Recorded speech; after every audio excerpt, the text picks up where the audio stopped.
अब ये जो देख रहे हैं आदि पुरुष में लंका को दिखाया गया है, जबकि सोने की लंका हमने इस तरीके से देखी है।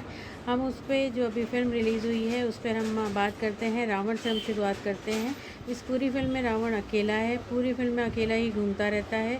ज़रूरत पड़ने पर अजीबो गरीब घृणित शक्ल वाले ऐसे सैनिक जो चील कौए के रूप में होते हैं वो अरबों की संख्या में आ जाते हैं। कहाँ से आते हैं और कहाँ जाते हैं ये सोचना ही बेकार है, अपनी सोच से बाहर है। हमने हमेशा पढ़ा है कि रावण महान विद्वान था, पर इसमें यहाँ पर रावण को महामूर्ख बताया गया है। और अगर उसके हम हेयर स्टाइल की बात करें तो इतनी आधुनिक है कि इस आधुनिक काल के बाद ही उस आधुनिक हेयर स्टाइल का लुक या दौर आएगा।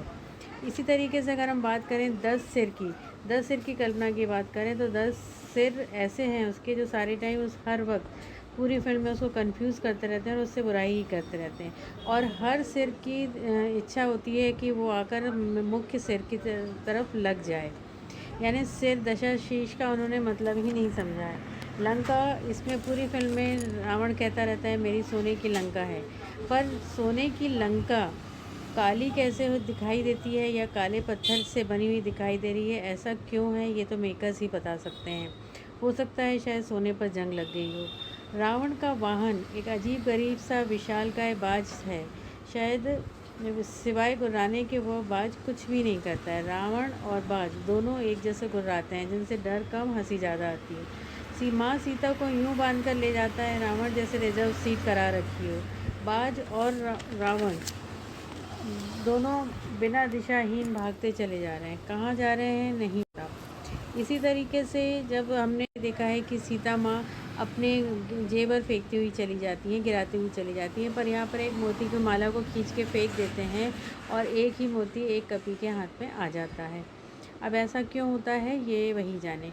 यहाँ पर जो एक सबसे ख़राब सीन है जिसने बहुत ज़्यादा दिल को दुखाया वो ये था कि माँ सीता को सांकल से बांधकर लाया जाता है, और ये किस रामायण में है कि राम और रावण युद्ध के पहले ही दिन मिल जाते हैं। माँ सीता को चेन से बांधकर लाया जाता है, ये भले ही उसमें दिखाया गया हो कि वो छद्म वेश में है, पर यह कल्पना करना ही गलत है कि माँ सीता को सांकल में बांध कर लाया जाता है और उनके गले में चाकू रखा जाता है। ये कल्पना से परे है। यहाँ रावण के बाल तो गहरे काले हैं ही, लंका भी उसकी काली है, उसके कपड़े भी बहुत बुरी तरह काले हैं। वह अकेला घूम रहा है, उसके आसपास केवल चील और कौवे मंडरा रहे हैं। एक सीन में तो वो काला मास्क पहनकर चाकुओं को तराशता रहता है। वो क्यों चाकू तराशता है ये नहीं समझ में आया। उसके जो 10 सिर हैं वो बार आने को बेताब हैं पूरी फिल्म में। और मूर्खता की हद यहाँ हो गई है कि रावण जो है उल्टे बाज को उल्टा लटकाकर उसे गोश्त खिला रहा है। ये किस रामायण में लिखा है ये मेकर्स ही बता सकते हैं। मेकर्स को इस प्रयोग के लिए माफ़ नहीं किया जाएगा। हम उनको माफ़ उस चीज़ के लिए करते हैं जो प्रयोग उन्होंने नहीं किया, कि इसमें राम रावण युद्ध में उन्होंने रावण को नहीं जिता दिया। क्योंकि जिस तरीके से रावण को बहुत ज़्यादा बेताज बादशाह और हाईटेक रावण दिखाया गया था, उस हिसाब से तो रावण को युद्ध में जीत जाना चाहिए था। मेकर्स ने यहाँ पर श्रद्धा दिखाई है कि राम को ही जिताया है, हमारे प्रभु श्री राम ही जीते हैं। तो ये और एक सीन और भी बहुत अजीब सा था जिसमें रावण नाग के द्वारा मालिश करा रहा था। हजार नाग उसके आसपास लिपटे हुए, और ऐसे नाग जिनको देखते से ही चीख निकल जाए। उस सीन का क्या अर्थ था? रावण को बहादुर दिखाने के और भी तरीके थे, दिखाया जा सकता था, पर वो उनसे मालिश क्यों करा रहा है और अकेले बैठ के मालिश करा रहा है बहुत बड़े महल में। चाहे तो वो अपने आसपास चील और कौवों को बिठा सकता था, ताकि अगर कभी कोई नाक काटे तो जाकर कोई बताने वाला बाहर तो हो। तो ये इस तरीके की जो फिल्मांकन किया गया है, जो प्रयोग किया गया है हमारी धार्मिक ग्रंथ के साथ, तो यह इस तरीके के सीन्स ने हमारी भावनाओं को तो आहत किया ही किया है। ये तो बात रही श्री राम के साथ रावण की, जब रावण को दर्शाया गया है। इसी तरीके से श्री राम का जो रोल प्रभास कर रहे हैं एक्टर्स में, कोई रावण का रोल करने वाले सैफ अली खान है, उनकी काबिलियत पे कोई शक नहीं है, जैसा उन्हें बताया गया उन्होंने वैसा किया। इसी तरीके से श्री राम जो प्रभास उनका रोल कर रहे हैं वो इतने थके हुए हैं, उन्होंने कहीं भी एक स्माइल भी उनके चेहरे पर नहीं है, मानो वो यंत्रवत काम कर रहे हैं। हाईटेक रामायण बनाने के चक्कर में बहुत नीचे चले गए हैं मेकर्स। और यहाँ पर जो संवाद सभी जानते हैं, जो सबसे ज़्यादा क्रिटिसिज्म है या जो सबसे ज़्यादा ख़राब है वो संवाद है।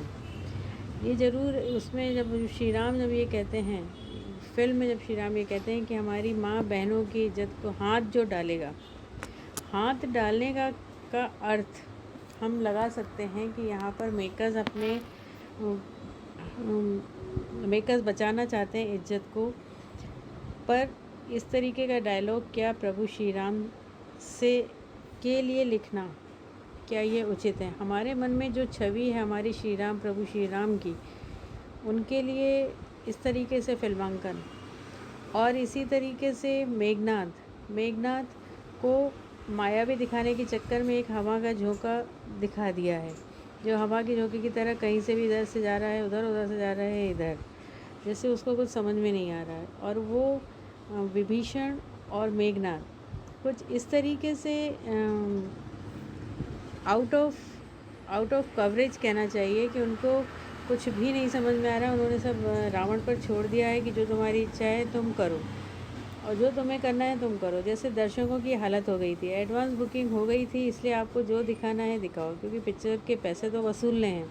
बिल्कुल वही हालत विभीषण की थी, मेघनाद की थी। मेघनाद और सबसे बड़ी बात, जो हनुमान जी को जब अशोक वाटिका में, जो कृत्रिम बनी हुई अशोक वाटिका थी, उसमें जब जो राक्षस मारने जाता है उसका नाम धड़ाका बताया है, धाकड़ा